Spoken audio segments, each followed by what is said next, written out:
Hey, Will. Hey, John. Will, you've been sitting on this beach staring at the low tide for hours. What's the matter? I don't know, John. I thought this road trip from Pittsburgh to Los Angeles would clear my head and magically fix all our problems. But instead, I'm just feeling nervous now that we're actually here, the movie capital of the world. I know, Will. I'm nervous too. About the glitz, the glamour, meeting Billie Eilish, all of it. But I have a surprise for you. A surprise? Did you manage to score us tickets to Shrek the Musical? No, nothing that cool. No, while you were out here sulking on the beach, I came across a flyer. Check it out. Film podcast school? Yeah, it's like film school, but for people who make podcasts about films. Wow, that sounds stupid. I know. Now we can finally learn the ins and outs of making a film podcast in LA. We can book casual interviews with celebrities who don't know what's going on. Talk to comedians about new movies, even though they only watch 1 or 2 movies a year. Bust our fucking asses being Star Wars fans for years. And more. Gosh, John, this is swell news. Surely there must be a catch, though. A film podcast school has to be the most prestigious new concept since bread that costs more than $5. Well, yeah, there is a catch. Look there, Will. Oh no, the classes are taught by Davey Erlenbacher, senior film critic for Indie Firewire. That's right, boys. Davey Erlenbacher of Indie Firewire. Where'd you come from? Where else? Brooklyn. Ugh. That's right. And I can already imagine the grade I'm going to give you boys. A B for basically okay? No, a C for Cinemaholics. Ugh. Look here, Davey Erlenbacher, senior film critic for Indie Firewire. We don't need to learn a thing about podcasting from the likes of you. We're going to start a film podcast without any of your lectures. Yeah, we'll just do it all on our own and make a ton of mistakes that make us wish our earlier episodes were impossible to find. Poppycock. Without me, you'll never learn to speak with a British accent even though you're American. Besides, what would you even call this pedestrian little podcast of yours, huh? John, I think you know exactly what we're gonna call it. That's right, Will. But maybe you should say it out loud, in case I have no idea. Cinema Diction. I like that a lot, Will. It's really, really close. You're almost there. Yeah, hold on, I think I've got it. The Will Ashton Show.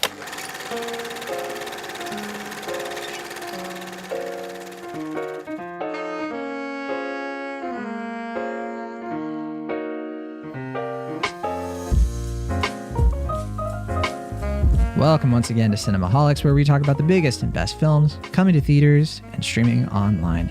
From the San Francisco Bay Area, I'm John Negroni, chief editor of Cinemaholics, film critic for Awards Watch, The Spool, and The Young Folks, and I too am a new movie on Netflix.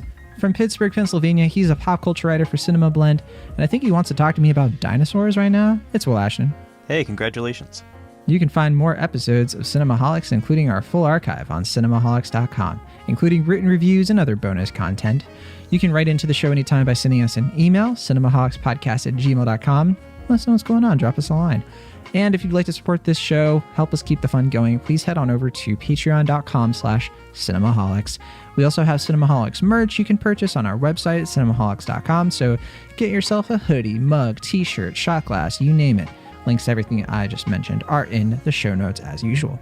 This week on the show, we're talking about a bunch of new movies. We're talking about The Mitchells vs. the Machines on Netflix, the new Prime Video Tom Clancy adaptation Without Remorse, and then a few indie films like Limbo, The Outside Story, and The Disciples. Lots to get to. I'll say real quick, a couple movies we're not getting into this week. I don't know if we'll get to them ever.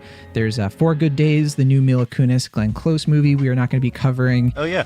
We had to draw the line somewhere. That one, and also Things Heard and Seen, I think it is, the Amanda Seyfried Netflix movie. And then I heard about Endlessness, which is the new Roy Anderson film, which I didn't realize actually came out this weekend. If I had known, I probably would have pushed you about that, but oh well. There's a ton of new movies coming out, though, so we just barely were able to fit in what we have for this week's show, which is a full show, 5 movies to review, so we're going to get right into it. First, though, real quick, gonna plug our latest extra milestone. Julia Tatey and I this month decided to celebrate the film anniversary of A Place in the Sun, the George Stevens classic film, which came out April 1951. So Julia and I reviewed the film, discussed its impact on pop culture, as it is now celebrating 60 years since its initial release. Great fun conversation. You can find it right now on the Cinemaholics feed. Hope you all enjoy it. But okay, now let's get into our first review of the week. We're going to be starting with what is probably the highest profile film of the week. It's one that is now number one on Netflix, highly anticipated by a lot of people, mainly because of the producing talent involved, and that is The Mitchells versus the Machines. Let it begin. The last humans must be here somewhere. Wait. They're coming.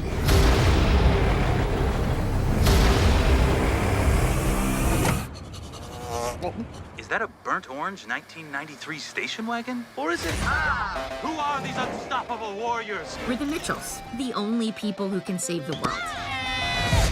I'm super sorry, everyone. Let me introduce myself. I'm Katie. I'm sort of a weirdo. My parents haven't figured me out yet. To be fair, it took me a while to figure myself out. My brother, also weird. Hi, would you like to talk to me about dinosaurs? No. Okay, thank you. And my mom. Katie face cupcakes. All of us, really. How about we put our phones down and we can make 10 seconds of unobstructed family eye contact. Starting now. See, this is good right here. This is natural. Every family has its challenges. We haven't had a good family picture in years because you two are always arguing. For my family, our greatest challenge... probably the robot apocalypse. Attention all robots. Capture every single person on the planet. Yeah! What would a functional family do? Butterfly formation. First. So we just do that, right? This is a new computer animated road trip sci-fi disaster comedy. It's a lot of things. It was made by Sony Pictures Animation. It originally was going to be coming out in theaters through Sony. However, it was sold to Netflix, and so it is being released in select theaters as of last weekend, and you can now stream it on Netflix. And we'll say right off the bat, this has been getting very positive reviews from critics. And I saw it a week ago at the virtual premiere. I've had some time to really think about it. I wrote my review and everything. But Will, you are much more fresh on this movie. And I'm very, very curious to get your thoughts on The Mitchells versus the Machines. I'll say real fast, this is produced by Phil Lord and Chris Miller. They're, of course, the talents behind movies like The Lego Movie and the original version of Solo, 21 Jump Street, 22 Jump Street, and one of the more recent Sony films, animated films, which was, of course, Spider-Man Into the Spider-Verse, which was, I believe, our Cinemaholics movie of the year back in 2018. This is essentially their follow-up, but it is being directed by Mike Rianda, who voices a character in the film, and he co-wrote the film with Jeff Rowe. Now, some of our listeners might recognize those names. They are two of the people behind Gravity Falls, the animated, I believe, Cartoon Network show. Either Cartoon Network or Disney. I can't recall which. That was a Disney channel, right? Or Disney, what was the Disney XD, I think it was called? I don't remember if that was Gravity Falls, or if Gravity Falls was Disney or Cartoon Network. I never really watched Gravity Falls, but I've heard amazing things. I'm pretty sure it was Disney XD, but don't quote me on that. Sure. But yeah, so the movie itself follows a teenager, a very quirky teenager who wants to be a filmmaker. She gets into film school in Los Angeles. However, her dad, who is very technophobic, he wants to try to kind of patch things up with his daughter. They fight all the time. And so he pushes the family into a road trip from Michigan to LA, where they can hopefully bond before she goes off to college. Katie Mitchell is voiced here by Abby Jacobson. Her father, Rick, is voiced by Danny McBride. And along for the ride are the mother, voiced by Maya Rudolph, and younger brother, Aaron, voiced by Mike Rianda. And on their way to this very important series of life lessons about a father and a daughter coming together, there just happens to be a robot apocalypse spurred on by a Silicon Valley tech CEO voiced by Eric Andre and his smartphone AI who rebels against him voiced by Olivia Colman.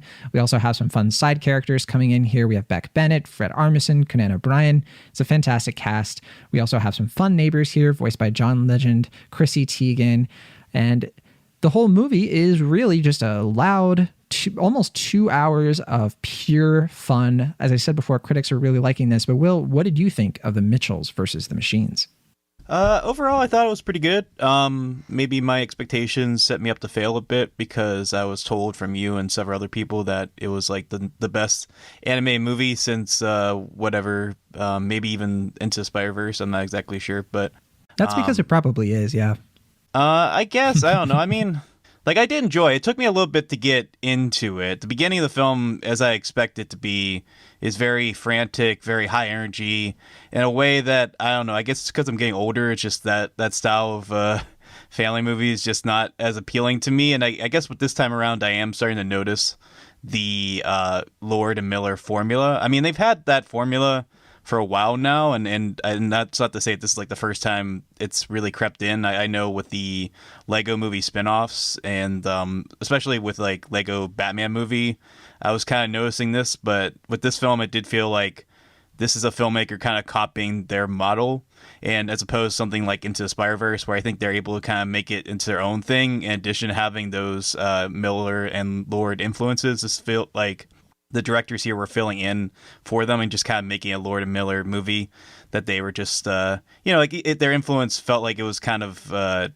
almost like a hindrance at times. But at the same time, I do think that because it is such a movie in their style that, you know, a lot of things that we tend to like from their movies, like the joke a minute style and the warm characters that are able to balance pretty well with the sort of ironic sense of humor that the film has. That's something I do really admire about their films, is that they're able to have these kind of like detached, ironically funny scenes, but they also have these warm, emotional, sentimental moments that I think also play into the movie's favor, and certainly this is no exception.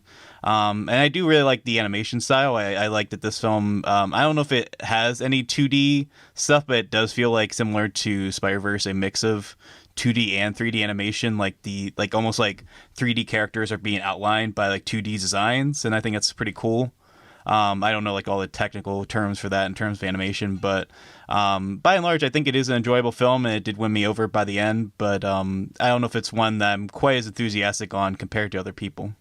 Yeah, I am absolutely enthusiastic. I think this film is incredible. Like, absolutely incredible. I think it's like a surefire recommendation. I think people should absolutely watch it.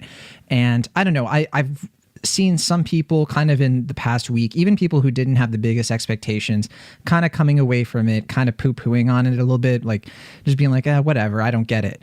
And that's fine. I think this is one of those situations where this film has a very specific wavelength, and most people, I think, are going to be on it and really appreciate it. And I think that you're more likely to than not. Now, that's the thing. This is a big old crowd pleaser of a film. It's very imaginative. It is very creative, and it's funny. And I think that's where it's really going to win over some people, even some people who might have a more they watch tons of films and they might have a more nuanced taste in films. Maybe they'll look at this movie and be like, it's not my favorite in terms of this, this, and this. But look, a film that has this much heart and this much attention to bringing like a Furby to a comedic place like this, I think this is wonderful, and it should be celebrated. And I mean, like, the fact that this movie exists, that it's so original, that it is based on a new idea, that it's taking such bold risks, I think that's where my enthusiasm for it lies. That like they went for it. They actually took a huge swing and they made something this funny and memorable. And I don't know, I think that some people are kind of putting like expectations on this movie. It's like people are saying like, oh, I really love this. This made me laugh. And people are going into it expecting it to be some sort of like unspoken masterpiece or something. And I think that's the wrong way to look at this movie. I don't think it's aspiring to be an amazing story that you've never really seen before. It's definitely working with some pretty familiar tropes between like the dad and the daughter, especially. But no, as a movie, I think it completely works. And so it's a total hit for me. I absolutely loved it. And the animation, I definitely could talk about a lot here. This is like Spider-Verse. This is one of those movies that the animation is so fresh that it gets me excited about animation again. It makes me think about like, man, what else could you make with this sort of style? They've really, I think in a lot of ways, evolved and are really close to perfecting this, like you described it, this 3D stenciling of 2D animation where it feels like a scrapbook for a lot of it. And I think that it creates a lot of advantages that you don't really get with the Pixar animation style. One thing that I have criticized Disney for, Walt Disney Animation, is that instead of really pushing the boundaries of what you can do with animation, they've really just been sort of, I don't want to say copying Pixar, but definitely going for the same sort of style as Pixar, where you have very cartoony characters set against mostly photorealistic backgrounds. And I think that's really limiting. You can't tell a ton of different stories that way. I miss the Disney of old that tried a lot of different animation styles. I think aside from like Ralph Breaks the Internet, we aren't really getting that. That was one of my criticisms with Raya and the Last Dragon, is it really is just sort of using the same template as something like Frozen and Tangled and everything, which is fine if you want to like have like theories and stuff about how all these movies are connected or something. You can kind of do that with like the Disney of recent. And with Pixar, Pixar is just so good at it that we want to see Pixar do it because they're doing like fresh ideas, fresh stories, and they're always finding like new little gimmicks to do with their animation. And I'm excited about Luca for that reason, because I think Luca is actually, for the first time in a while, a Pixar movie that looks very different from previous Pixar movies. But I'm just happy to say here that Sony is kind of doing their own thing. Like they're creating their own animation style that has such a specific look that it can result in a movie like this that is doing something totally different from what other animated films are doing, including Into the Spider-Verse. So yeah, you mentioned the formula though. What can you expand on that a little bit more? Like the Phil Lord and Chris Miller formula? Well, like I said before, it's like a lot of hyperactive animation and comedy mixed with like a well, here we are again kind of thing, and like characters kind of like teeing up a joke in a way that I don't know. I'm trying to think of like an example here, but admittedly, I guess I don't find the movie quite as memorable as you do. But I don't know. I mean, it just kind of feels like they have a certain type of style. It's like I said, it's very like joke a minute, very much a like everything is kind of like always building up to these like very busy and like energetic climaxes that are like kind of like everything's happening at once, and everything kind of depends on the characters resolving the day in these big kind of like dramatic fashions. And there's always like these callbacks to like certain bits of like pop culture, or like these kind of like weird off kilter jokes, like you said with the Furby thing, which admittedly the Furby stuff was probably my favorite stuff in the movie. I'll say the internet comedy of it, I mean, kind of similar to Ralph Breaks the Internet. I just tend to think that anytime you try to rely on like, hey, remember this thing from internet culture, that just, it's going to age bad even by the time it comes out. Heavy disagree. I think this film actually does that in a way that I'm not saying it's as bad as Ralph Breaks the Internet in that fashion, but it has a similar issue. No, I disagree. I think that it is doing, it's creating its own gag out of something that's familiar. It's not just like a tired, lazy, hey, remember this. It's actually just sort of like creating its own style, like specifically in like the little movies that Katie makes.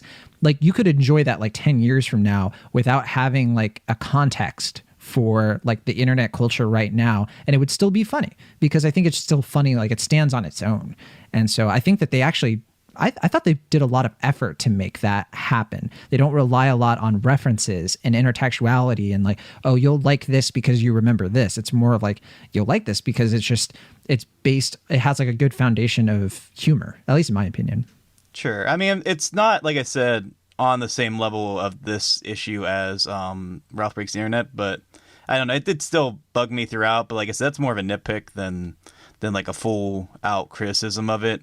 For me, it's more the issue of like having a movie like this where it's obviously like, hey, remember like with all of this tech, you just have to stay close to your family, but it's coming from like two major tech companies and Sony and Netflix, which is odd. But you know, I don't think that devalues a film or anything like that. I would say that would be the bigger issue than any nitpicks I would have with the comedy related to the internet. But yeah, I don't know. I mean, I think it's a very nice, sweet film, and I was definitely taken by it. I guess I just didn't have the same wallop of emotion to it that you did.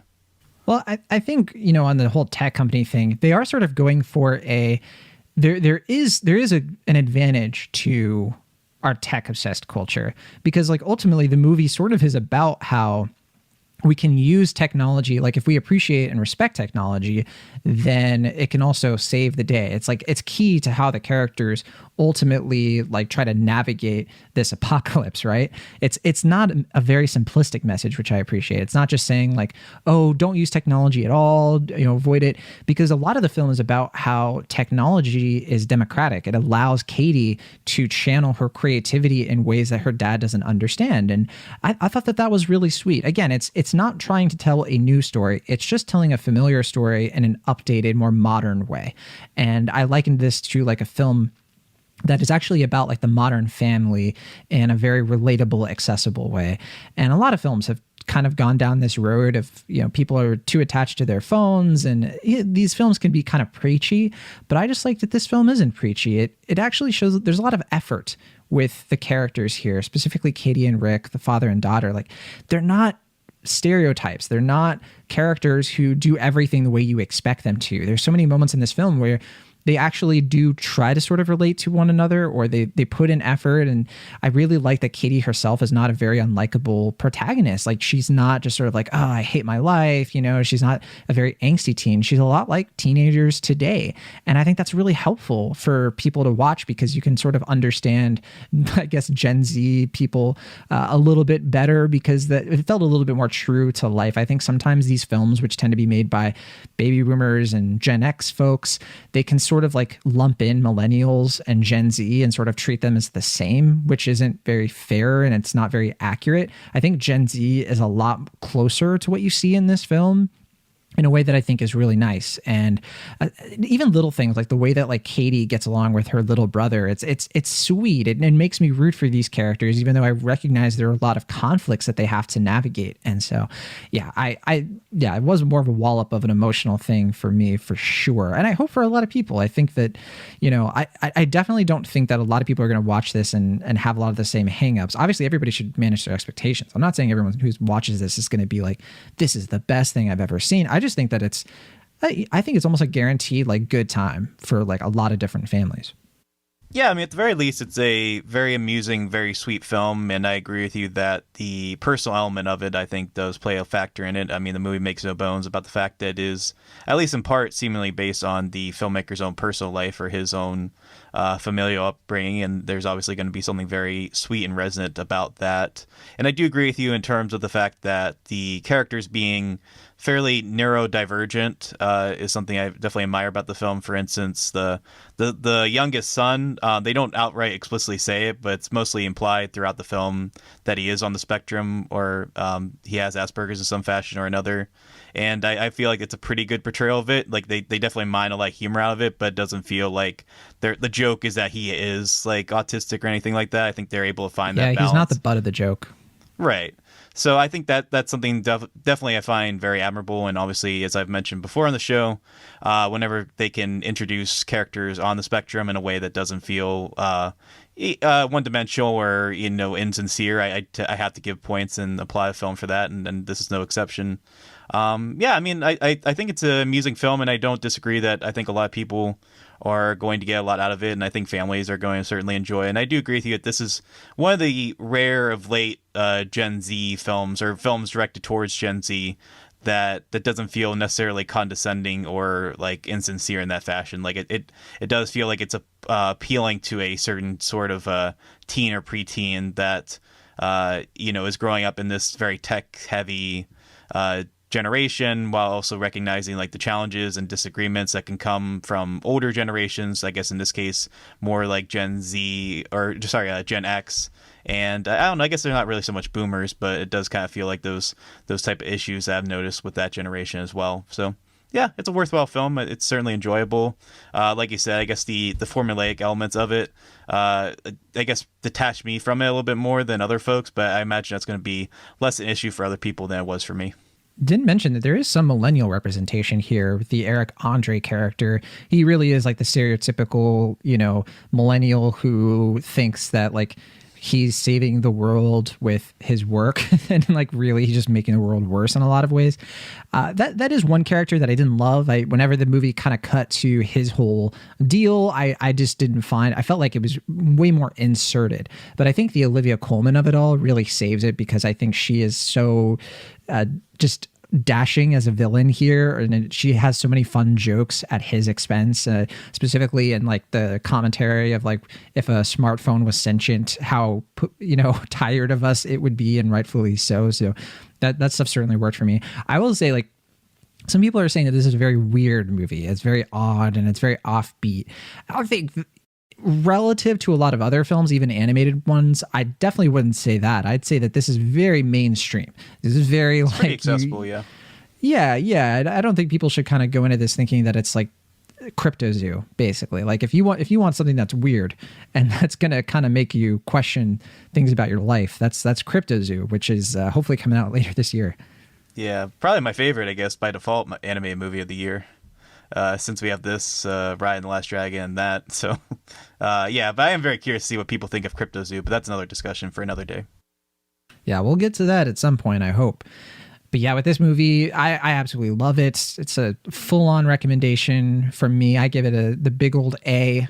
I think that its flaws and its problems pale in comparison to just how lovely it is and how special I think it is going to be for a lot of people.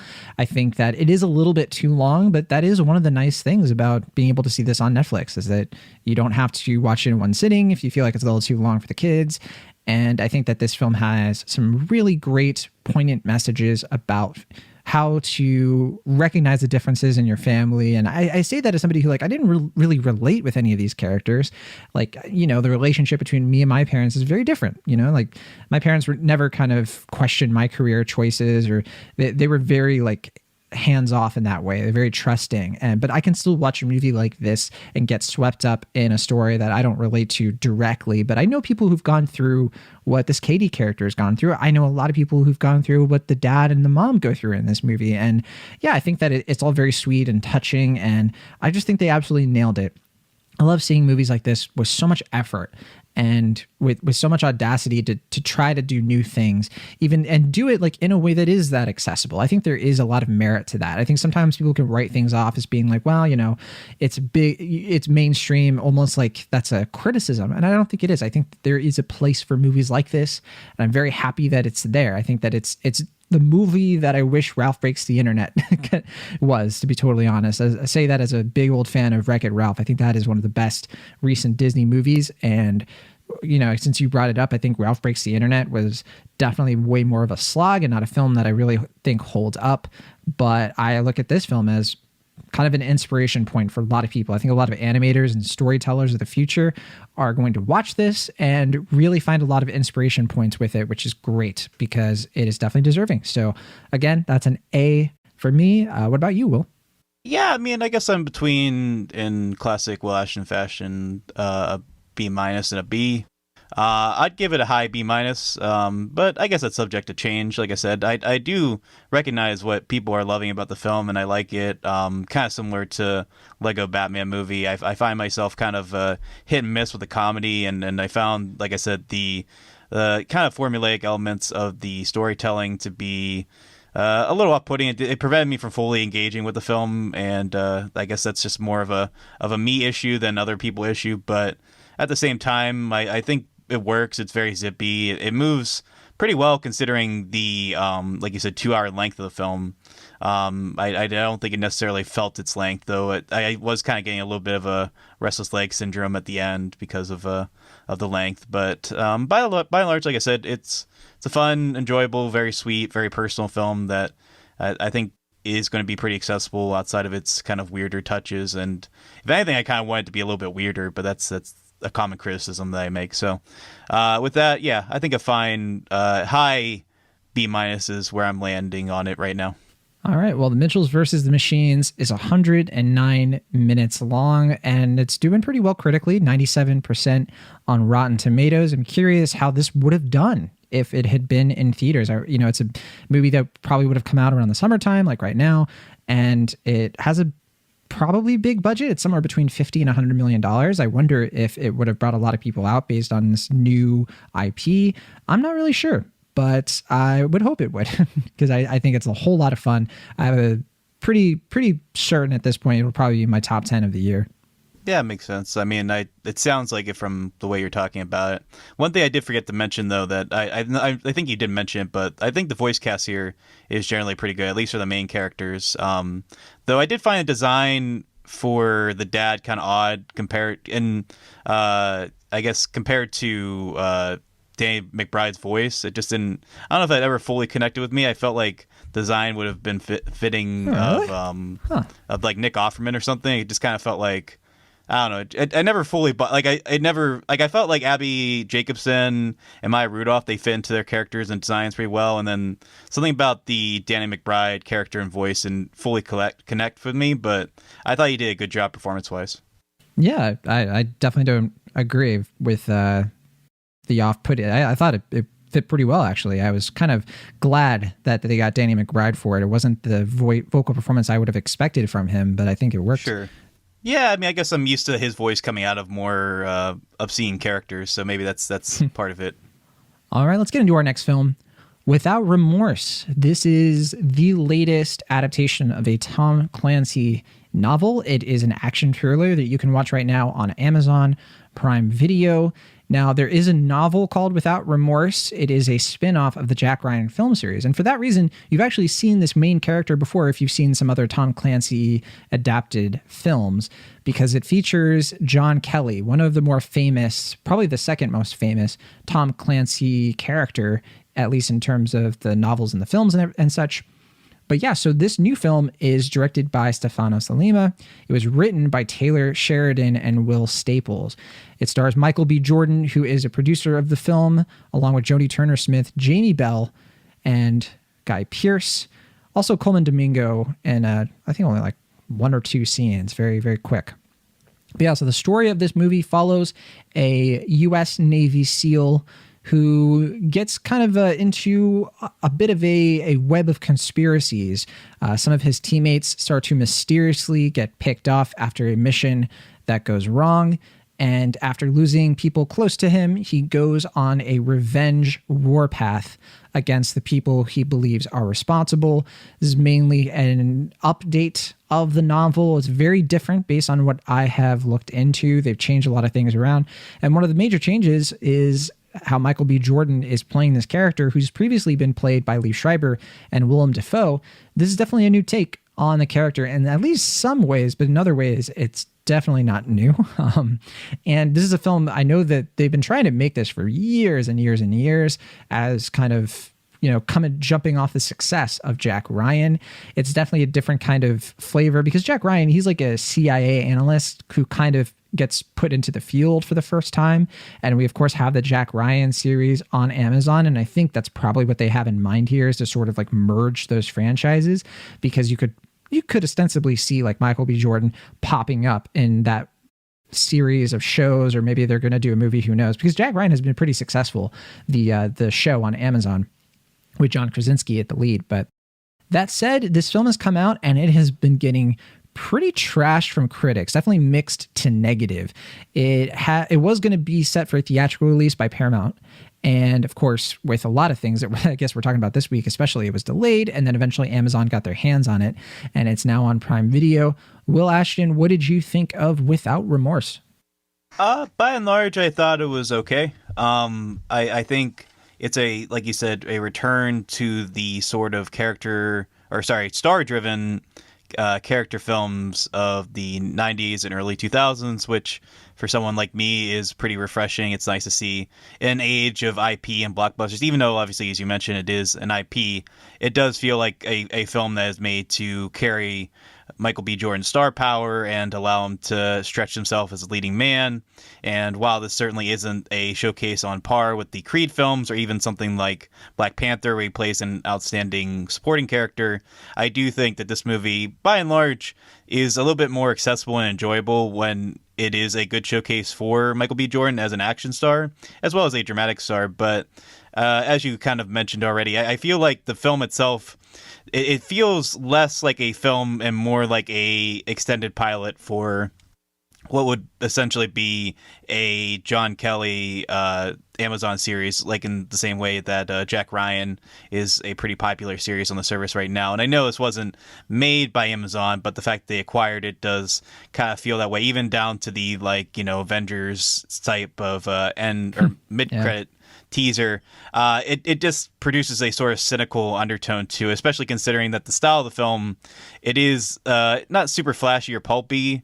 It does kind of feel like every action scene, with the exception of one or two towards the middle, does kind of feel a bit repetitive, and it doesn't really have a lot of visual luster to it in a way that I think would have made the sort of by the book storytelling of it a little bit more palpable, or at least a little bit more engaging. But there is, I think, some decent bits here to admire. I do think the mid section set piece with the plane is really well done, even though it is basically doing a similar version of the Mission Impossible scene from the fifth movie, where Tom Cruise was underwater for 8 minutes or something like that. I do appreciate though that there's a little bit more of dramatic urgency to this, where he has to find air pockets and different things to stay afloat. I think those are kind of neat little ways to add dramatic stakes, and it's a fine time. I think putting it on Amazon Prime is a good way to get the dad audience to watch it on their couch, just kind of lounging around and watching it. But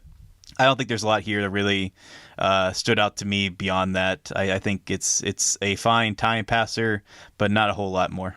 Yeah, I think we're in pretty close agreement for this one. Yeah, it's predictable. That's the most frustrating thing about it, is it's too generic for how competently made it is and how good Michael B. Jordan can be in action films. I mean, we've seen him be really electric and charming and charismatic in films where he's the villain in Black Panther, or in films like Creed that really have a deeper look at what he can do under really good direction. Here, yeah, I think that he is a bit of a cipher for, like you said, a character that people are already familiar with, and a character who I think that we kind of have to put a lot of our own expectations on, because the film doesn't do it for us. And it's a shame, because there are certain scenes that do stand out here. You mentioned the plane sequence. I think that is easily the strongest of the film. I think a lot of the action scenes are pretty well staged in terms of I understand where characters are, what they need to do, what the stakes are. But the thing that I struggle with is I don't really understand why they are invested in the scenes themselves with very few moments. And I think that's because I never really understood the story. I never really understood beyond the basic motivations of our character partway into the film. I never really understood, why is he a Navy SEAL? What is it that he wants to get out of, serving his country? A little bit more of a background for him. Too much, I think, of his character is informed by something tragic that happens to him. And so I can never really connect, what was interesting about him. And so I think the more formulaic aspects of the film have to fill in those blanks. And I think that's why people are watching this and they're finding it to be a bit of a slog, because they aren't connecting with this character enough to enjoy the things about it that are, enjoyable enough. Yeah, I mean, it's trying to be, I guess, two things at once. It's trying to be a John Wick type vehicle and a Mission Impossible type vehicle at the same time. And that's kind of an odd mix, considering, like you said, that one is a traditional vigilante type story. There's elements of Commando in here too, towards the beginning, where Michael B. Jordan's out for revenge and attacking these looming figures, and I know that's not the most original thing, but I feel those were the more appealing aspects of the film, as I guess you were alluding to. There's one kind of grizzled down action scene that involves exploding car that it's a little bit more over the top than the other scenes, but I think that's what I found appealing about it, was that it I thought when the movie was going in that direction, I was oh, this could be actually kind of fun. Like you said, not the most original thing in the world, kind of boilerplate, but I can get behind this if it's just going to be Michael B. Jordan going around getting revenge and stuff like that. But when it does introduce the government and try to do something a little bit more elaborate, I guess, in terms of plotting, it does also become a little bit more convoluted and less engaging. But I do agree with you that I am glad now that we are at a point with action vehicles where they are actually putting the camera back and letting us see the action. It's not like this like Bourne era thing where like every like shot is just like a camera shaking while people are like throwing punches and, you know, shooting at any random objects. Like you can clearly see what's happening, and I think it's choreographed decently well. But like you said, I didn't really feel the emotional investment in it to make it matter. And I also felt the action climax at the end was a little like kind of visually dark as well, in a way that didn't really make the choreography stand out. I guess I don't know if it's more of a fault of the lighting or the cinematography, but I also felt like that prevented me from fully appreciating what the movie was doing from an action perspective. Yeah, it's funny. It's a throwback in good and bad ways. I think, to sum up what you said, like it's a throwback in some good ways of like, yeah, let's get back to this era of action filmmaking where you can really tell what's going on for the most part, and you understand really like what they need to do in order to win the day. I think that is the thing I do like about the last set piece, is that the hopelessness of the situation actually feels pretty hopeless. Like, man, how's he actually going to get out of this? But of course, you understand the whole time, like, okay, well, he has to get out of this because this is John Kelly. And so I know that they want to make more of these. So it is lacking some of that tension. But then, yeah, it's also a throwback in too many ways where it's Tom Clancy. We kind of been through this. Like we kind of get what Tom Clancy does and says with his stories, down to like who the villains really are. Like none of that is going to be difficult to see coming. I think some of the casting is very woefully miscast in ways that are like, man, you really are just making it obvious like who's bad in this. Like you could have tried a little harder there. Yeah, to the point where I thought they were actually going to do like some sort of like switch them up, where it's like, okay, it's too obvious that they're setting up this guy to be the bad guy. Surely there's going to be like some like major twist.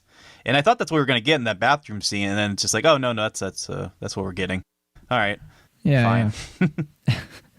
Yeah. I can see a lot of people watching this and just, you know, not finding any reason to connect with it. I mean, it's like you said, it's dad cinema in some good ways. I think dads are going to watch this and enjoy it as an afternoon cable watch, or at least like what is going to be like the new cable, since so many people are cutting the cord.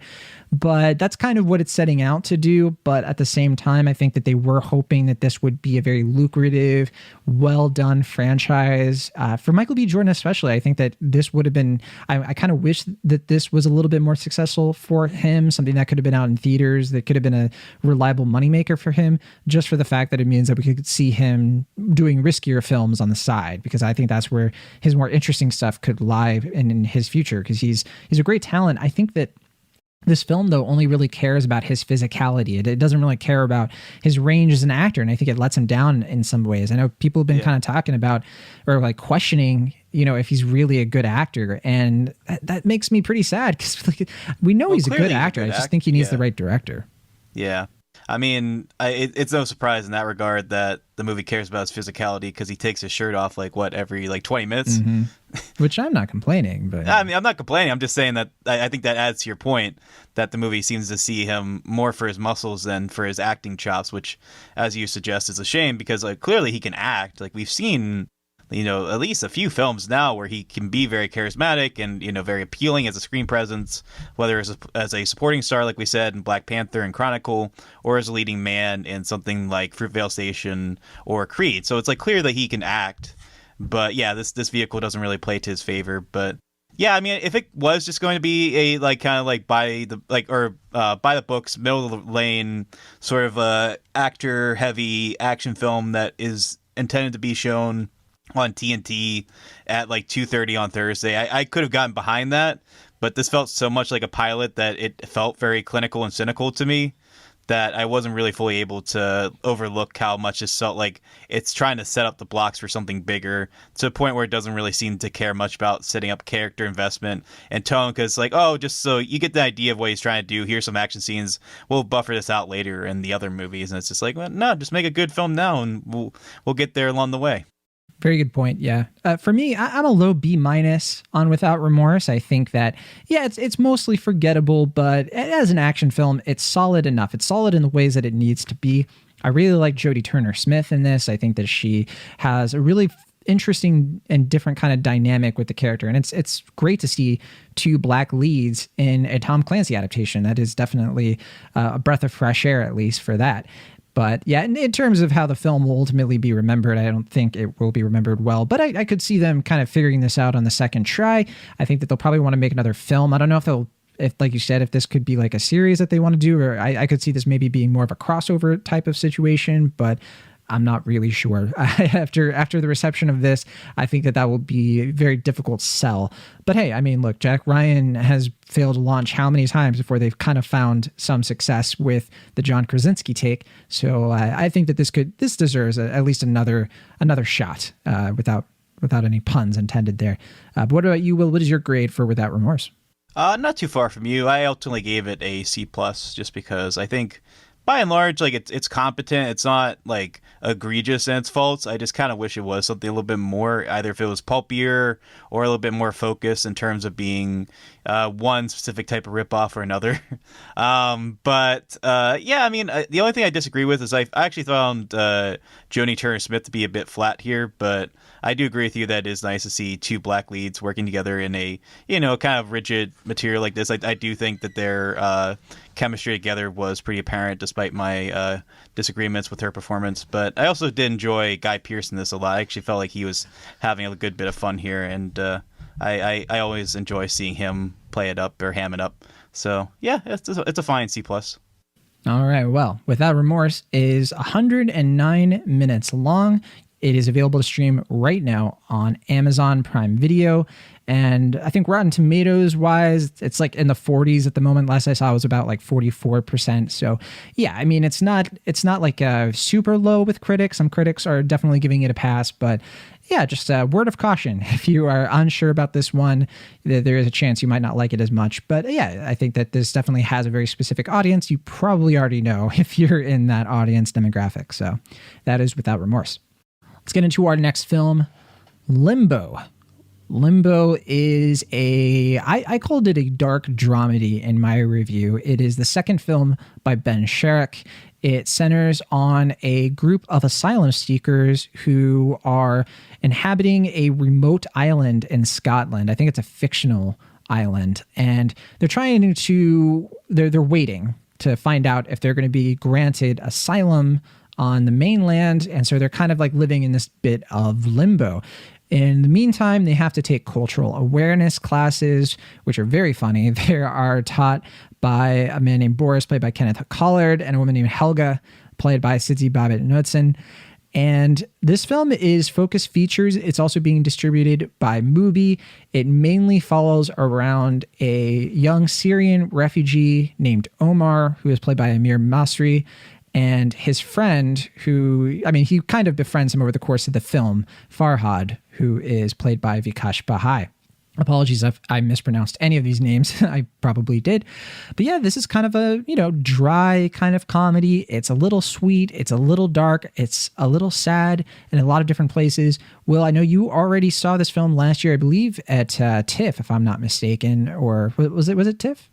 No, I saw Limbo this past week. I saw The Disciple back at TIFF. Okay, sorry, I mixed those up. But yes, we'll talk about The Disciple later. But yeah, no, so you saw this pretty recently then. Yeah, I just saw this one this past week, and I put it on your radar just because I agree with you. I think it's a, like the story itself, it's a sort of familiar refugee type story, but it's presented in a style that I think is very intriguing.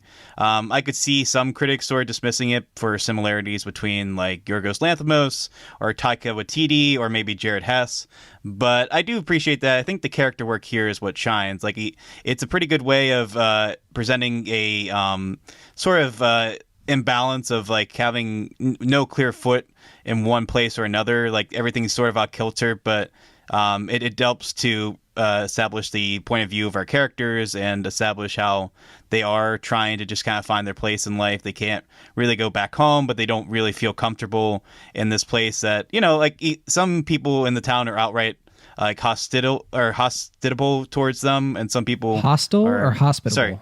Sorry, but I was trying to do both, and my brain malfunctioned and made it both words. Because they're very different.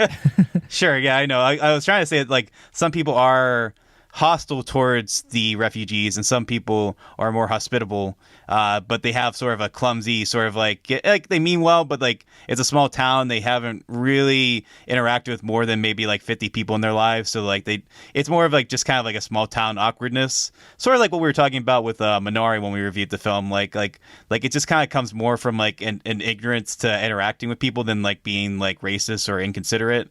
But I do think the movie itself, and then there are some people in the film that are outright racist, but neither here nor there. In any case, I do like what I really did appreciate about the film was the sort of central friend relationship between our two lead characters. There is something about that almost verges on being sort of ironic, but I do think the performances really shine here, and I feel like their characters really stand out in a way that is memorable, but also pretty sweet and also pretty tragically sad towards the end. And I found it to be a pretty sharp and winning film by and large. Yeah, definitely sharp. One of the things I liked about this movie a lot was how clearly Sherrick was trying to like tell a story through things like aspect ratio. Like you mentioned, people have been comparing this to Lanthimos, and I definitely agree with Lanthimos. I kind of see the Waititi comparison with some of his films like Hunt for the Wilder People, but I don't know. I was thinking a little bit more of Wes Anderson. Well, I was thinking of Boy, the movie he did. I actually recently watched that, so that one has more of a kind of immigrant story. Sure, and it's definitely a dry film. But Sure. I mean, for me, like, I think that the way that he harps a bit on the specificity of the setting definitely was making me think of like Wes Anderson, but with like a Yorgos Lanthimos twist. And I think unlike those films, I do think that he kind of blends like the sweetness of a Taika Waititi movie with the humor. And that's the thing that I do think, like, Taika Waititi's films, they can be a little dark, but they're usually more sweet and humorous. And with Yorgos Lanthimos, they can be a little sweet, but they're really just like dark and humorous. I think this is a more even blend of all three things. Like throughout the movie, it kind of just goes back and forth. Sometimes it's funny, sometimes it's sweet, sometimes it's just sad. It's a very bleak film in a lot of ways. And I worry that some people will watch it and they'll be a little put off by how, I think, dry it can kind of be. It's definitely like, it's a bit of like a glass of whiskey in that sense, in the sense that it might be a little bitter, it might be a little tough to swallow in some parts, especially in the darker elements of the movie. But I think that the filmmaking here is so impressive that like you really get swept up in it, even if you don't love the characters as much as other people do. Like, I like the characters. I think what I'd like more about the film is how it's framed and how its story is told very uniquely. It's done without a lot of exposition, and it's similar to another film like The Disciple. I think this one, for me, works pretty similarly, at least in the sense where it really is exploring the ways in which, things that can happen to us in our lives can kind of prevent us from the success we see for ourselves. And sometimes it's an external circumstance, sometimes it's internal, sometimes we don't know what is really in our way. Is it really a hand injury, or is it like a mental block? And I think that's when the movie is at its strongest. Though at the same time, there were points in this film where I definitely didn't find myself in love with the whole presentation. I didn't find myself fully with it throughout the whole way. What about you, though? Well, I do agree with you that one thing I really admire about Wes Anderson's films is that, like, as much as people like to copy the like center framing and like the kind of like dry monotoning and stuff like that, what I think really makes his movies work and what have the human element is that there is sort of a like bittersweet quality to them. Like, there is a depressive element to them that I think really rings like the emotional elements of each of his films, or at least his better ones.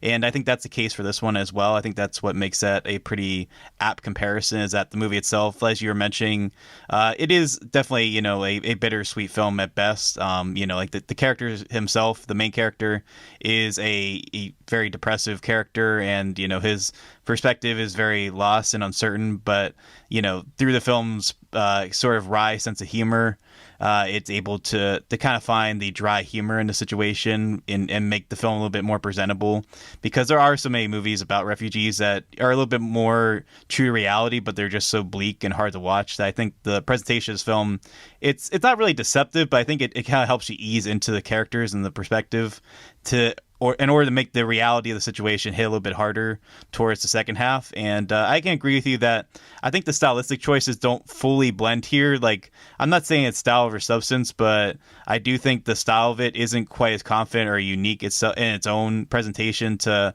make this movie stand out compared to some of its influences. But at the same time, I do generally think the character work here is strong. I think the performances are very likable, and I do like the sense of place and tone and style. I think generally, by and large, they work, and there are some really funny moments here. As you were mentioning, the sort of like the tutoring sessions are some of the funnier things I've seen. I really love the opening scene of this movie a lot, just for like the how long it draws it out, and like if the movie was on that level through the whole thing, I think this would be maybe one of my favorite movies of the year. But I understand why it's not. But in any case, I don't think this is like reinventing the wheel or anything like that. I think it is similar to its influences, and in terms of like having a film that in terms of like character and style and presentation you've seen in other films, and like we said, we've been making comparisons to other filmmakers, so I don't think that makes the film totally unique on its own. But as a solid sophomore film, I do think this shows a lot of promise for Ben Chirac as a up and coming filmmaker. I'm definitely curious to see what his first film is like and what his films are to follow, and I can see why this one made a good impression at the BAFTAs. Absolutely, yeah. So, and then, yeah, it wasn't TIFF. It was going to premiere at the Cannes Film Festival, and of course that ended up not happening. But it did show up in some other festivals. Actually, it did premiere at TIFF eventually. Sorry, I'm all over the place. It was supposed to be at Cannes. It did end up showing at TIFF. So Okay. That's probably why I had it a little bit confused there. That's understandable. It seems like a TIFF film, but yeah, I didn't see it at TIFF. Yeah, and I think, again, we're in close agreement. I think with this movie, what I appreciate about it the most is that it's tackling a lot, like you said, it's tackling like real life subject matter that is very dark, that is very like relevant. This is something that a lot of people in the world are going through right now. This film is hearkening to real life events, even though it does have kind of like a timelessness to it, where they purposely they avoid certain technology kind of aging this film, but they reference things that are going on right now. So it's an interesting blend. Yeah, I mean, I actually kind of felt like that was, like you said, I mean, even though they do sort of reference things that are happening now, I did kind of appreciate that this movie could either be a period piece or it could just be that the town itself is so retrograde that it just hasn't really caught up to like technology of now. I think the fact that it does kind of have like that like balance of the two is very endearing. Exactly. Yeah, like I think the most updated technology you see in this movie is like DVDs or something. Yeah, like a DVD TV player, which I don't think I've seen one of those in years, which I definitely appreciate as well. Absolutely. Yeah. That's the thing. I appreciate that it's approaching this difficult issue and subject matter from just a different angle. It's not doing the usual thing where it's, like you said, treating it very seriously and taking it very seriously, which I understand there's a place for that. And you would think that is certainly not a bad thing to take something so seriously. But I also appreciate that Shrek is trying to approach this from a different angle, that he's trying to tell this story in a way that definitely is... It's an awkward situation to go to another country when you've never been, where, sure, you might know the language, but you don't know the customs and you don't feel like you really belong. And that's not just sad, but that can also be like awkward and quirky and in some ways kind of humorous in its own way. And so I appreciate the film is going for that. At the same time, I don't think that it ultimately lands all of its points, and I think that it's going to be a frustrating watch for a lot of people, but I do think that it's an interesting film at this point, where we can certainly see more films like this being made in the future, as there's just so many problems right now, so much unrest in the world. There are a lot of refugees being misplaced and displaced, I should say. And so for that matter, I think that this won't be the last kind of film of this nature we'll probably see, and I think it's a good one. So I'm a pretty solid B on this movie. I'd like it to be a B plus. I think like my heart is closer to B plus, but I do think that it's not accessible enough to really go that high for me. But definitely a solid recommendation for people who are fans of a lot of the filmmakers we've discussed here. So yeah, B for me. What about you? Yeah, I mean, I do think it's going to be maybe a little bit more accessible than you're suggesting. I don't think it's like a general crowd pleaser, but I do think that this is going to be a pretty affable and endearing film for the most part. I could be wrong. I don't exactly know, but I do appreciate that, as you were suggesting, like, there are so many ways this movie could have been a little bit more cloying, or like maybe it could have, like, the fact that it has sort of a lighthearted tone might have backfired. It made it seem like we were sort of like laughing at these characters, or like laughing at their plight right now. And I think the movie by and large avoids that in a way that I find very admirable, especially for an early filmmaker.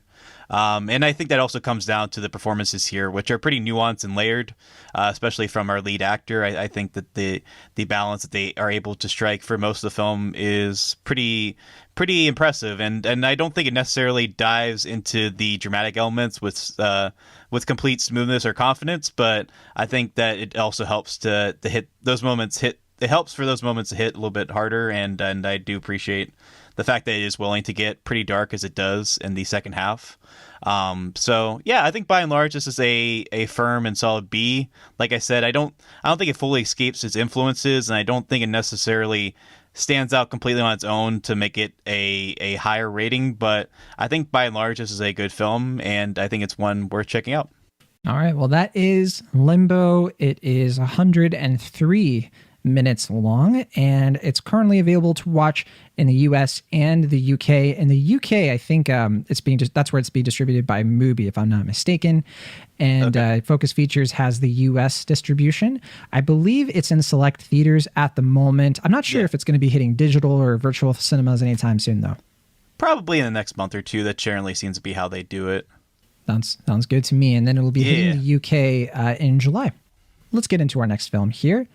The Outside Story is a new comedy / drama, mostly comedy. It's written and directed by Casimir Naskowski, who I'm not familiar with as a filmmaker, but this one stars Brian Tyree Henry, Sunita Mani, Sonequa Martin Green, Olivia Edward, and a few other faces you might find familiar.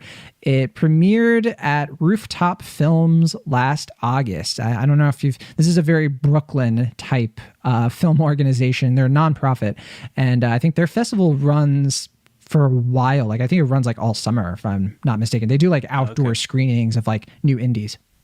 That's cool. I think it's fitting because it is a very, very Brooklyn movie. It's being distributed by Samuel Goldwyn Films, and it was just released this past weekend.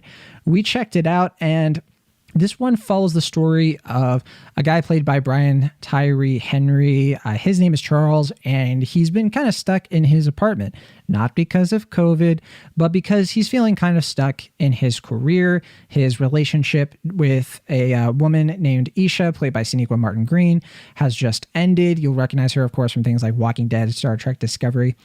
And while he is in the middle of working on something, he accidentally locks himself out of his apartment. And this is a one crazy day kind of movie where everything that can go wrong for this guy basically goes wrong, including run-ins with a traffic cop who is eager to give out tickets, to, maybe getting to know his neighbors a little bit more. This is a very neighborhood movie. There were parts of this where I was like, this feels like an adult version of Sesame Street almost. And it definitely has a loving look at Brooklyn as this very quirky, offbeat sort of place where anything can happen. And the people there are well-meaning, good intentioned. And I like this movie. I think it's pretty sweet. And I think that it's very simple. It's definitely not going for anything grandiose.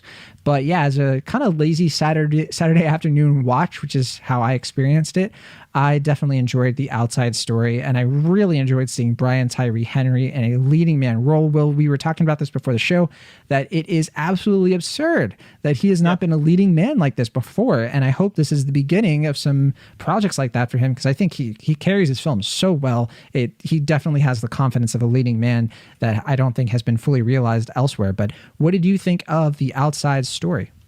I mean, to be fair, I should mention that. I mean, basically in season 2, he became a more of a lead character in Atlanta season 2, and I do think on stage he's done a lot of leading roles. So Sure. I think he has taken on leading roles. I guess to some extent he was a lead in Godzilla versus Kong, even though I wasn't as crazy about that performance. I don't think that would qualify as a lead. I think he was part of the ensemble. Sure. But no, I don't think that would count. But it is a natural progression in terms of, like, he's been doing a lot of these like standout sporting roles, as you were mentioning, like If Beale Street Could Talk. He has arguably the best scene in that movie. Even something like Joker, where he's kind of a throwaway character, he makes a good impression. And he's been overdue for a good actor showcase like this. Though I guess for some reason I was under the impression that this movie was like kind of more of a like kind of subversive film. Like I guess because of his position as an editor, like I thought it was going to be a little bit more of a like kind of like Michel Gondry kind of thing for whatever reason. And this is kind of more of a yeah, this is more of a throwback to kind of like casual New York based indies of like the mid to late 2000s or like early 2010s. In a way that I found very appealing because I tend to like those films a lot, and this is no exception. I don't think this is like an amazing film or anything. I don't know if it's a first film, but does kind of feel like that in terms of like, you know, it stretches out the plot in a kind of predictable and outstretched fashion. It's definitely a film that needs to rely heavily on Brian Tyree Henry's charisma and his just natural star power to carry it through, because it's just a lot of like almost vignettes of just like him interacting with these different assorted New York based personalities. You know, some are a little bit more over the top than others, and you know, I guess your mileage may vary in terms of how much you enjoy wacky New York personalities are, you know, I guess, you know, some folks find that kind of grating. Some folks find that very endearing and charming. I guess I'm somewhere in between. But yeah, I mean, I think as a good showcase for Brian Tyree Henry, I think it generally works. I think his sort of affable screen presence is generally good for this type of project. I think it showcases how he's able to get a lot of mileage out of just like, you know, an eye roll or just kind of like a like heavy sigh or something like that, you know, just things that, you know, it makes him very dynamic and personable at the same time. And I generally agree with you that as a kind of casual, lazy Sunday morning, afternoon viewing, this hit the spot pretty well. Yeah, I mean, look, where the film falls short is definitely in the fact that it's very what you see, what you get. There's nothing about this film while you're watching it that's going to be all that subversive or surprising, you know, like you kind of know the lessons this character needs to learn way before he actually learns those lessons. But I think it still works in spite of that because of how charming the cast is here. And the journey is more important than the destination, I think, for this one. The filmmaker I was thinking of the most about this, and what kind of got me a little excited actually about this director, again, it's Kazimierz Niskowski, and this is his first film, a feature-length film. He directed another one that was a short film. That makes a lot of sense.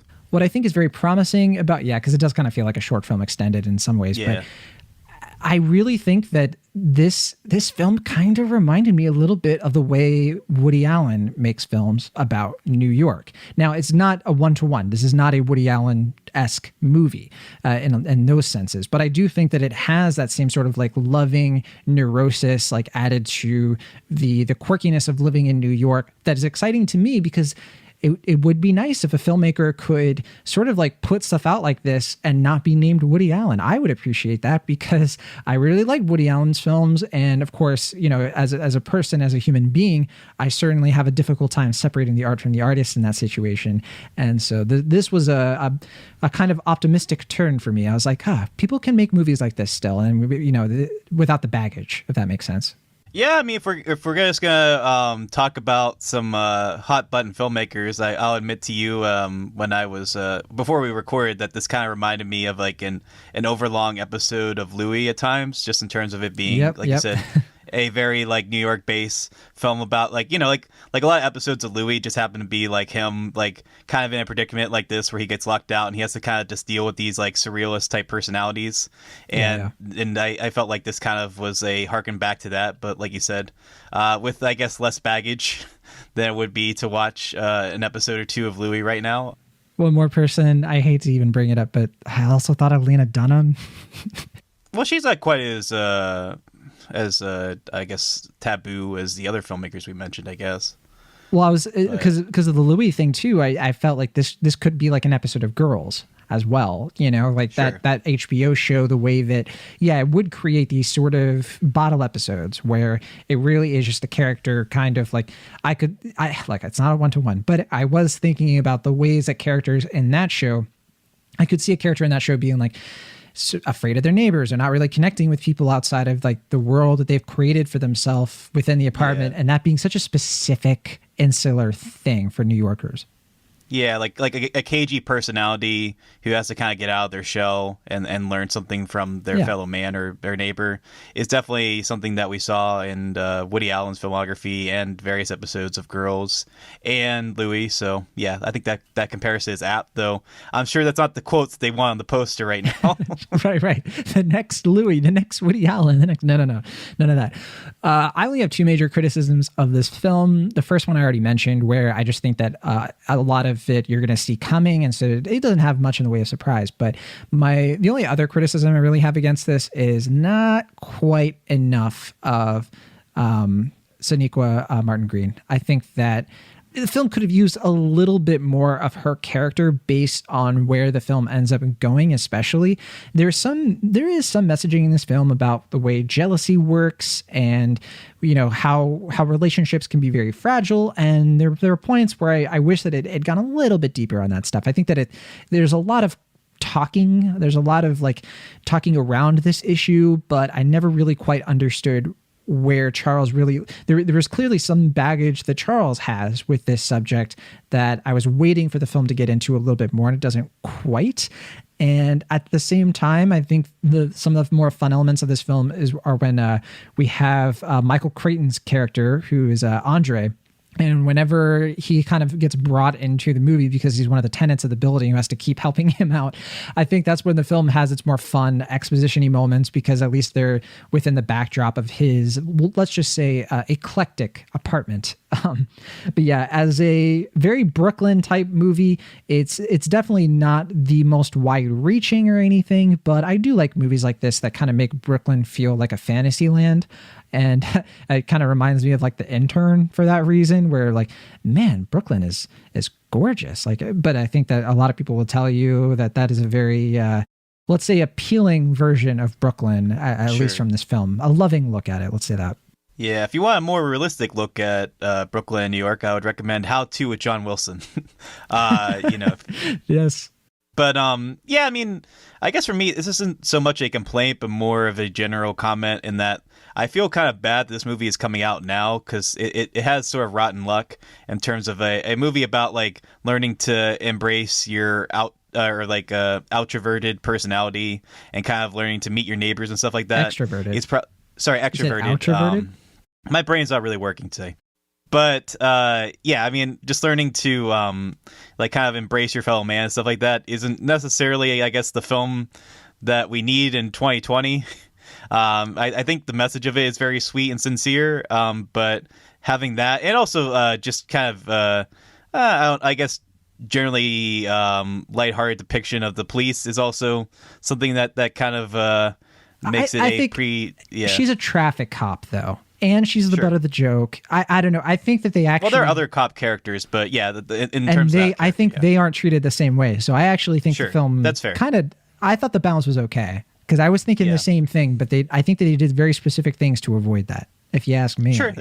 No, I think you're mostly right, but it is something that did come to mind for me, so I think it's worth pointing out.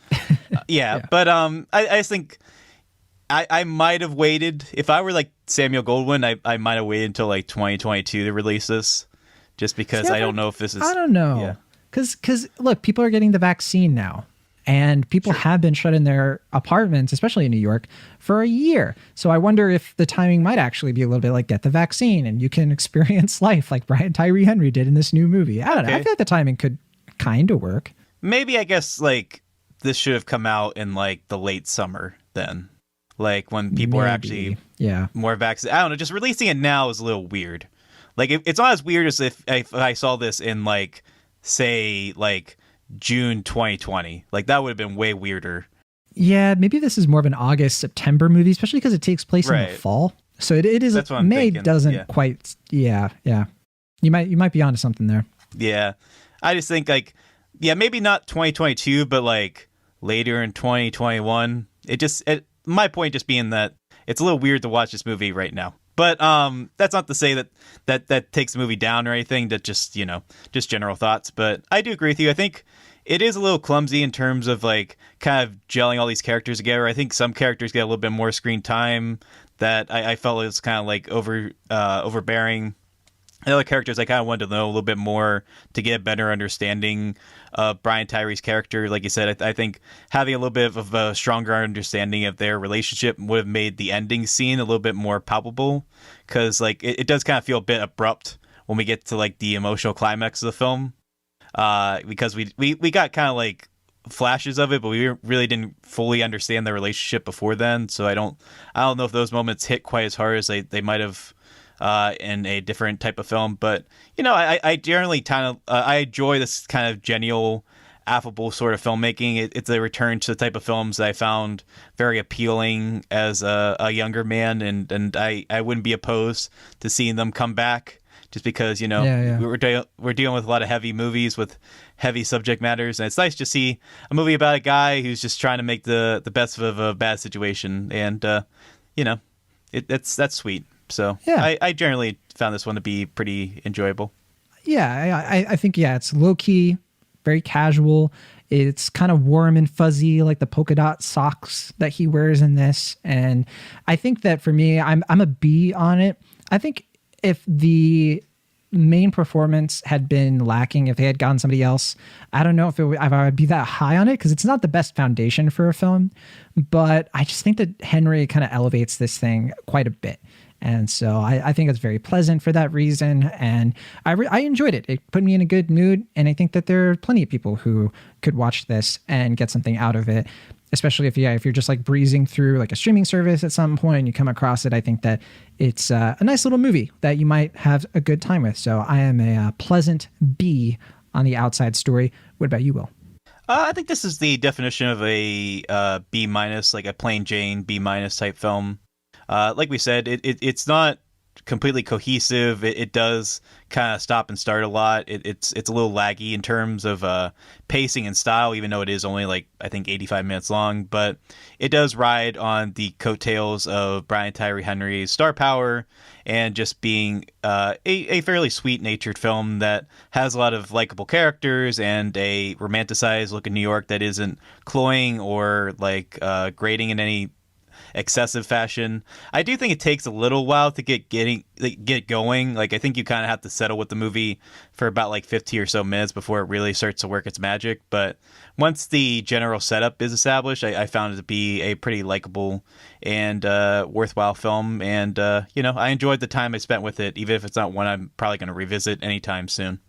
All right. Well, The Outside Story is by far the shortest film we are discussing this week. It is only 85 minutes long, and it has a 92% on Rotten Tomatoes. Let's get into our last film of the week. The Disciple is an Indian film, and it is, I believe, in the Marathi language. And it was written, directed, and edited by Chaitanya Tamhani. I don't know how to pronounce that correctly, so I apologize. But yeah, his previous film was the 2014 courtroom drama Court. And I haven't seen the film. I know, Will, you have seen Court. And yep. Yeah. So this one is executive produced by Alfonso Cuarón. And that is kind of fitting because there are a few Cuarón films that I could certainly see him championing a film like this for a very specific reason. Not to say that it is a Cuarón-esque film. It very much feels like a very auteur film in the sense that this is very much a unique, distinct thing for the filmmaker. Well, you were mentioning Limbo being kind of more niche, and I would say this is a little bit more of a niche film. But yeah, keep going. Absolutely. And I think for the better. I think that the more niche and specific something is, that's the more universal it can become. Yeah. I think we've said that quite a bit on this show. For Absolutely, sure. Yeah. So yeah, this film, I believe it played at the Venice International Film Festival, and it also played at TIFF. It was the winner of the Amplify Voices Award, and Netflix got the rights to this and has just streamed The Disciple as of this weekend, but it really got buried. We kind of mentioned that there are a lot of other Netflix movies, a lot of other Netflix things that came out this past week. We had Mitchell's versus the Machines, we had Things Heard and Seen and all of that, but The Disciple is nowhere to be found in the marketing, I think, for a lot of us in the US. I think that they are kind of gearing this more toward Indian audiences, which is very different because they didn't do that with The White Tiger. I think White Tiger got a bit of a push. Yeah, no, I'm actually kind of mad that they are burying this film because I'm not, like I said, I don't think this is going to be quite as broadly appealing as some of their other films. Like, I understand why they spent less on marketing, but the fact they just basically buried it to a point where I didn't even realize it was coming out until like a day or two before, and I like had to tell you about it, is just frustrating, because that's like the classic Netflix problem, being like, we have to basically market these movies for them. Yeah. I had heard about this film, not from you, but I had seen that it was reviewed in a few places, and I had seen it popping up on Letterboxd just for the nature of the people we follow on here. But yeah, I know, because you brought it up. I was like, well, because you kind of sold it. You were like, look, this is the best of the films that you saw this past week. So I was like, all right, well, in my opinion, we kind of looked to it like the film's coming out next week. I was like, oh, maybe we could fit it in next week. But then, yeah, it turned out that this was the week to do it, because there's just so much coming out this month that we don't want to lose it in the process. But yeah, I think this is a good movie, and I think it's very thought-provoking. It follows the story of a man named Sharad, who is played by Aditya Modak. And he is, in the beginning of this film, he's a young man, and he has dedicated his entire life to becoming a successful vocalist of Indian classical music. I think specifically Northern Indian music. He's trying to carry on something called the Alwar tradition. He has a guru who is very, very traditional and really is hard on him. But the movie takes place over the course of plenty of years. It's not very specific in how long that time skip kind of is, but we really see I don't want to say progression, but maybe a degression for this man as he really starts to wonder, am I good enough? Am I really going to achieve what I want to achieve here? And in that sense, that I think it's very thought-provoking. You know, it's bringing up a lot of very specific Indian worldviews and principles of people who want to be successful. They want to have this level of excellence that might not be objectively attainable. And I think that it's a fascinating film in that regard, because I think a lot of people of different opinions can watch this film and get something different out of it, depending on their background and where they come from and their view of the world. So I like this film quite a bit. I think it's good. What did you think of The Disciple, Will?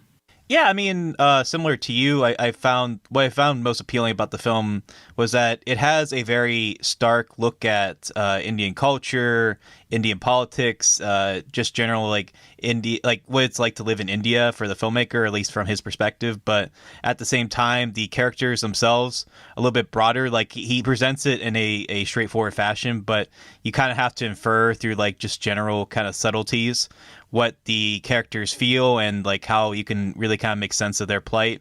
Not to say that the movie's like a challenge to sit through, though I understand that the slow pacing of the film may not win everyone over, especially on Netflix. Yeah, it's a meditative film, to be clear. Yeah, which, like I said, like if I were to use the term niche for any of these films, I would probably use it for this one, just because like I think this is going to be appealing more to a kind of contemplative older audience, or a more mature audience, that, you know, like if you were to watch this movie after Mitchell's versus the Machine, you'd be like, whoa, did time slow down? Like, what's going on here?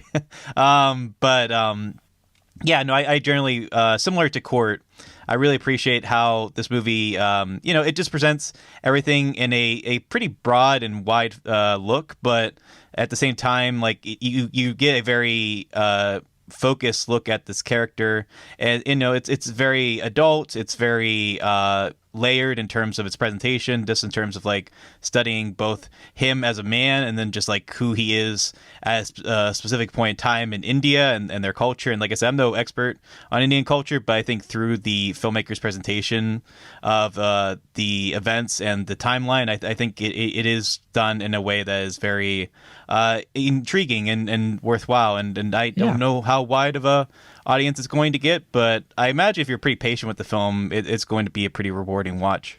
I definitely agree with what you said there about the way this film, it teaches you about Indian culture through these characters, through these relationships. I felt like when I was watching Sharad interact and receive lessons and instruction, and sometimes very harsh versions of those things from his guru, I learned way more about Indian culture than I have in a lot of other films. I think that unlike films like Slumdog Millionaire and The White Tiger, if you want to be more recent, films like Namesake, I felt like I was getting a more true and honest depiction of what it's like to be in the thick of this culture. And it was hard too to watch this film with like the backdrop of what's going on in India right now. You know, we're recording this while India is going through major COVID infections, and watching this film kind of it made me feel a lot of empathy for what the people are going through, which is unrelated completely to what this film is about and then the quality of the film, to be clear. But just pointing that out, that I definitely was getting pulled out of the film for those reasons. I'd like to revisit it, in fact. And I think that, man, you know, I think like the Marathi film industry in particular has put out, from what I understand, a lot of gems of some films. And I hope that because this is on Netflix, because it could be reaching a bigger audience, that these types of niche films from India can possibly get a little bit more traction with American audiences, Western audiences, because yeah, they are slow burns. You have to be really patient with them. But I think that if you are a cinemaholic, if you watch a lot of films, I think it's easy to be patient with this film. I think it's tough to watch this film if you aren't quite as versed on some of the more classical films, you know, if you have a very specific taste in films that is a little bit broader, and of course there's absolutely nothing wrong with that, but if you've been following us for a long time, if you've been watching a lot of indie films, this could be like you know, maybe some fun homework. You know, check this out, get a little bit of a sense of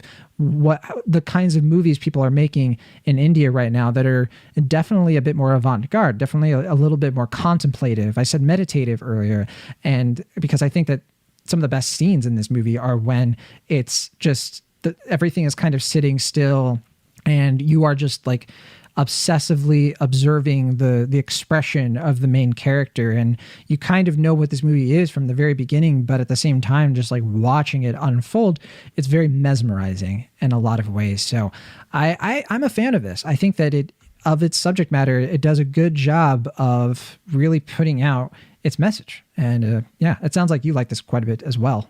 Yeah, I mean, like I said, I saw this one at TIFF, and I liked it a lot there, but it's one of the films that the more I think about it, the more I let it kind of sink in, it really did leave a good impression on me, which is, I guess, an odd thing to say, considering how fairly cynical this movie can be in terms of the music industry and just general expectations in Indian culture. But yeah, it's a firm, well-rounded character piece. I think it's a really engaging and, like you said, very thoughtful and contemplative film. And I really did appreciate what it was able to accomplish here. Like I said, I don't know how wide of an audience it's going to get, but if you're willing to sit with it, I think you'll get something out of it. Yeah, especially since it's a long movie. You know, it's you know, we just talked about like the shortest movie of the week that we saw, but this is definitely the longest. It's over 2 hours, and that is a lot of movie. That is a lot of patience that this movie puts on you. Yeah, and then when we were talking about the film before, I find it very interesting that, like, I think we generally have the same takeaway, but we have like a different impression of like what we're supposed to feel about the main character without getting into spoilers, which I find. Yeah. You know, I find that to be more interesting with films, like where it can present things like in a way where it has a very clear message or a very clear point of view, but it also leaves some clear ambiguity for like how you're supposed to feel about the character and his plight. If we're supposed to be like more sympathetic, or we're supposed to be more kind of put off by him and stuff like that. I think that's a very worthwhile way to get into film and like you said, provoke some hearty discussions. But yeah, I hope people check it out. Yeah. Of all the films I think you and I have talked about this week, I think this is the one that we would have spent the most time, like after watching it. Like if we had watched it at the same time, I think right after, this is the one we would have talked about the most and had like the deepest conversation about, you know, like, you know, those post-film discussions where you're hanging out with somebody, maybe you like get some food after. This is the one I think that we would have talked about for like over an hour. Whereas like some of the other films we would have talked about for maybe 10, 15 minutes, like we do on this show. You know what I mean? Yeah, and it's kind of hard because like with the way that the show is structured, it's like we're kind of giving our more like general thoughts on it, so it's kind of hard to have those more elaborate discussions. But I am looking forward to this movie getting a wider audience and having those type of conversations provoked, because it is asking a lot of big challenging questions. And yeah, and then it's definitely a challenge to sit through at times, but I think it's one that's very rewarding. I agree. I think that it definitely it definitely represents, you kind of brought it up, like the different takeaways you and I tend to have on certain things. Like I think I come away from this with like a bizarre optimism that I can't quite put my finger on, because I watch this and I see what this character is going through, and it's sad. But at the same time, like I certainly just have a different take on his experience that I would love to talk to you about more. But it's like it's difficult. It's difficult to parse through, I think, the intention of what the filmmaker is going for here, because I want to believe he's not just trying to make a depressing version of Whiplash, you know? Yeah, I think he is trying to say something kind of nuanced, but I think it would take a lot of conversation to unpack some of that. Yeah, and I mean, that's generally the impression I had with Court as well, which it's also very character focused. It doesn't lapse in time in the same fashion, but it does kind of have an ambiguity in terms of not really giving us a clear perspective in terms of like what that movie wants us to take away from Indian politics and the Indian court system. Whereas this movie, like, I think he definitely has a lot of very clear things to say about, like, the music industry there, or, like, music critics, or, like, just general people that, like, they have these very boxed in perspective, like, what music should be. And then, like, if you don't really fit in that perspective at that time, like, you can't really excel. And I mean, the conversation there it definitely leaves a lot of room for varied thoughts and opinions, but I definitely think that even if it is a fairly cynical film, it does raise some intriguing conversations. Yeah. In that vein, I know people have been comparing this to some of the films from the Coen brothers, and kind of the way that they approach characters, like cynical characters like this, is kind of similar, according to some people. Yeah, I mean, it does have a very dry sense of humor, but it's not quite as, like, quirky, I guess, as those films. I would agree with that. Yeah. I think, to me, the best thing about this movie is Modak. I think that he is fantastic in this. He is the movie. Like, if he doesn't work, the movie doesn't work, because I believe he's in just about every single scene, right? At least that's diegetic. And there's so many. I think what works great about this performance isn't just what he does as a performer, but how he reacts to the more interesting things going on around him when he's playing music and somebody is the center of attention, when he is watching a television show that is about somebody who is finding the success that he wants. Those scenes don't frame him at the center, but he still is the center because we are observing how he reacts to these things. And at one point I could see somebody being like, well, he doesn't react, does he? I think he does, but it is so subtle that it could be kind of easy to miss in a certain way. Yeah, I mean, it's just like kind of like a twitch of an eyebrow, or like kind of like a sideways glance that you have to like kind of catch. I think it rewards the viewers who are pretty patient and agreeable with it, but I can understand, especially, and that's why I guess I'm kind of bummed that's on Netflix, because it's like so many people watch Netflix in a casual fashion, like something they just watch it for, like something like Thunder Force, where you don't have to pay too much attention. And this is a film that basically demands that you pay attention to it in order to fully understand and appreciate it. But oh well. This is something that I think is difficult to really get the most out of outside of a movie theater. I think that if you're in a theater and the lights are down and you are just with this movie one-on-one, I think you're going to have a way different experience than if you try to do it. Like, if you try to like fold laundry while watching this movie, I think you're going to probably turn it off after a while because you're going to get lost. So yeah, you would just think like, why is nothing happening? If you're not, you pay attention to the screen. Yeah, I can see Who's that? Yeah. But no, I liked this a lot. I'm a B+ on The Disciple. Definitely a good experience watching this. And if I ever have a chance to see it in a theater, I might actually go for it there too. But I did my best. I tried to replicate the theater experience for this. I turned the lights off, all that stuff. But I probably texted a little bit too much than this film deserves. So, Sure. But yeah, what about you? Yeah, I'm a high B+ on this. I don't think it's quite A level territory, just because I think there is still like a cultural divide that, like, I think the movie is pretty good about making its perspective pretty accessible, but at the same time, like, there are some barriers there that I probably missed, like, several different things that, maybe for a Western perspective, I probably missed on. But I do think it is a very engaging film. You do have to sit with it for a little bit, and you have to be patient with it, which I understand is not everyone's ideal thing when they watch a movie. But if you do reward the film in that way, I think it'll reward you as well. And I will also mention that, without getting into spoilers, I actually am really impressed with how the movie's able to age the main character in a way that feels believable, but not like too like over the top or anything like that. That was another aspect of the film I meant to mention that I found really impressive. Yeah, I definitely agree with you there. It's obvious without being obvious, So yeah, I definitely agree. But yeah, The Disciple, like I mentioned before, long movie. It's 127 minutes long, and it is in the Marathi language, so you will need subtitles if you do not speak that language. And I think that it's definitely worth it. I mean, I always like subtitles. I have no problem with them because I'm hard of hearing. But yeah, I definitely keep that in mind if you plan to check this out. And with that's everything. Will, it's been a while since we did 5 movies in a single show. I'm kind of remembering why we don't, because it's a bit of a marathon.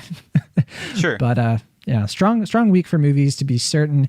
And we definitely have some big ones coming out next week. I think that's I'm looking forward to a few. I know there's the one with Maya Hawke, and I think that's what was that? Say again? Mainstream, yeah, from IFC Films.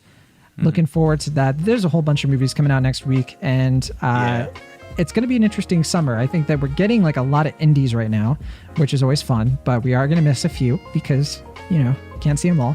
But if you have any feedback on the show, if you'd like to hit us up and just say, hey, whatever you want, cinemaholics@gmail.com. Definitely connect with us on Facebook and Twitter. Hope you all enjoy the new logo that came out this past week, kind of in the middle of our release. Hope you're all fans. Definitely a bit of a cleaner look. We haven't updated our logo in 4.5 years now, but there it is. And that's all we have for you this week from the Internet California. I'm John Agroni. And for Internet Pennsylvania, I'm Washington. See you next time.